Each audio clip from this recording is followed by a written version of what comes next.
Nobody arrived to our class from the vice principal, who knocked on the door and surprised everyone.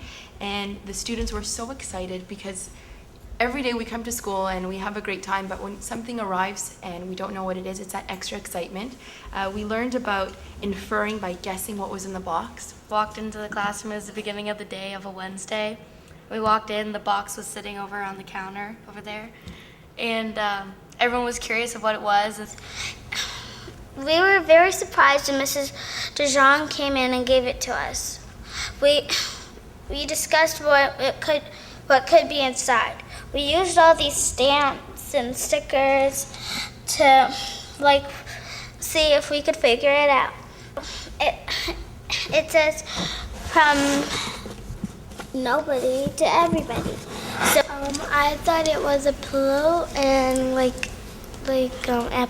pillow. I thought there was decorations for Halloween. So yeah, I was pretty shocked to see this. I thought it was like a toy. When I first saw it, well, Mr. Colson was all about get the most exciting thing in the world. So excited talking about this and stuff like that. So we were like, oh, I wonder what he's talking about. But when I saw the doll, I kind of had had a little idea what we have to do, because you kind of get a pretty good explanation when you see nothing on a doll like that and it's all naked. It's obviously you gotta add something to it, right? That's the whole point of it. So He doesn't have eyes and mouth. He has no gender. He has no friends. He has no age. He doesn't have hair or play basketball. Just the doll, nothing on it. So it was nobody. Make sense? Everybody got to take nobody home. We had to write down what we did, and then we had to draw a picture of nobody and show what we put on. Everyone got to take nobody home for 1 week, and they had to think of a project they could do with him to make him become a somebody by doing something that helps either people in the community or anywhere around the world. And just it encouraged character traits in people that they might not usually show. For the Nobody Project, I put on a dance for our special needs children, and I did this because my teacher, Mrs. Driver, was talking about the associated class we have at our school and how they just love music and they really open up to music. So a dance would be a really good idea to just make their day. And so I felt that after the dance was over, I felt that everybody left with just a lot more, they were really happy after. And then I kind of after I left, I was really happy that I did this because I knew it just leads to the betterment of the world. So for what I put on Nobody was this little gold music note to represent the music played at the dance. For my Nobody project, I cut my hair for cancer. The reason I did it is because I have 2 family members that had cancer, and my grandma survived, my grandpa did not. And I thought it'd be nice to give some girls or women some self-confidence when they lose their hair from cancer. And I felt really brave when I did it because I never thought I'd be able to cut my hair that short. I added this piece of hair to the Nobody. I donated toiletry items like shampoo and toothpaste and toothbrushes and deodorant to the Denise House.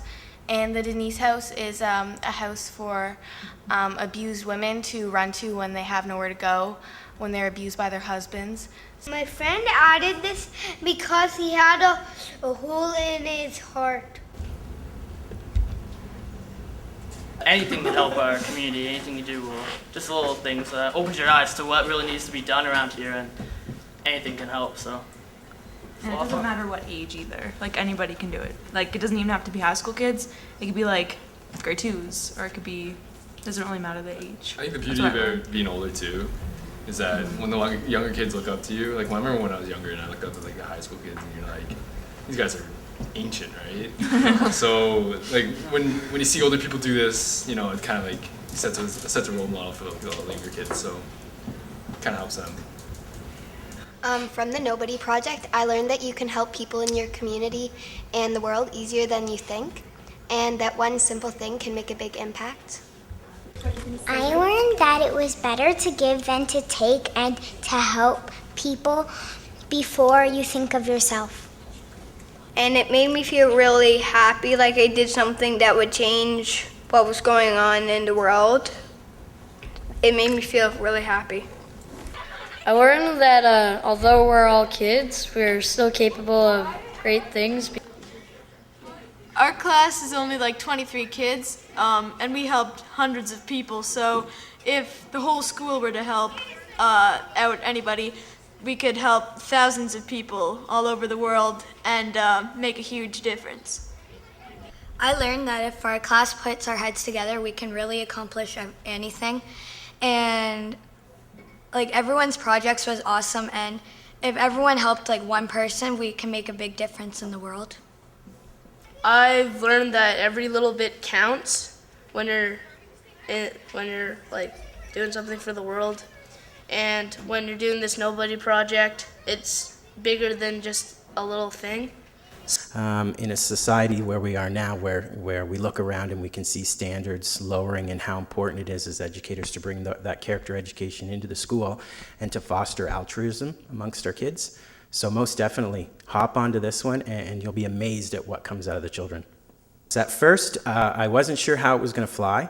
When the kid brought it in the first day, his particular day, it was so meaningful, in fact, that what he had written in his response almost stopped the class in their tracks. It brought a tear to my eye because of the contribution he had made for somebody else.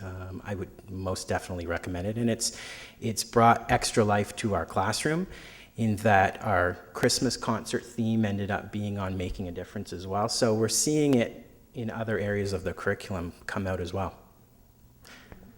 The first contribution from my class came from a guy in my class named Patrick, and he had collected some clothes that he had worn, pajamas, and some old toys that he donated to a women's shelter here in the Durham region for women and kids who are fleeing their violent situations. And so his attachment was a dream catcher and a key, and what he wrote in his response was that the dream catcher would bring new dreams for those boys, and that the key would open up new homes and opportunity for those boys. So it was quite touching when it came in. I first learned about this program. I had fellow colleagues explain it to me, and I was very interested in bringing it back here to my school. I could tell that this would bring out the best in children, and I wanted my children at Sir Samuel Steele to see what it was like to go out in the community and to do kind things for others and to learn firsthand the joy that it can bring for other people. Sometimes when I read the paper, I feel like the world's a mess, but the hope lies with kids today. And if kids can learn early that to be global citizens and to help others, then there's really hope for the future. Through running this project, now I can look back and reflect and think what specifically my students have learned. They've learned so much, but what I'd like to highlight is that the word empathy, because my students have really learned to empathize for others. They've gone out in the community, they've gone to their parents, and their parents have also helped out. It's been a real community effort, I think. We've become closer as a classroom by the doll. Every day the students look at the doll, we think about the accomplishment we've done, and we've become more empathetic because we've realized that students in our class might have challenges like a hole in their heart, but they're still able to function. We've learned that animals, even though we take care of them, there are some people in the world that don't take care of animals, so we need to be kind and helpful. We've also learned that sometimes our parents, like Jonathan said, sometimes our parents need help around the house, and we have to be empathetic towards them and really help them. My class cooperates. We're excited about school. I'm surprised at how well it has been embraced by both my staff, my students, and the community at large, and the fact that we have children in grade 1 anxiously awaiting to progress into grade 2 so that they can become involved in this program. I think, before we started this, I don't think anyone really knew how many organizations or places that really needed our help, and it sort of gave us an idea of what other people could do to make this world better. Through the Nobody Project, I learned that even though we're kids, we can still help with the betterment of the world. And like, if we're capable of this, imagine what the whole country is capable of if we really put our minds to it. So it was, I think, if this project was just put in more schools, then like, imagine what the world's going to be like in 20 years.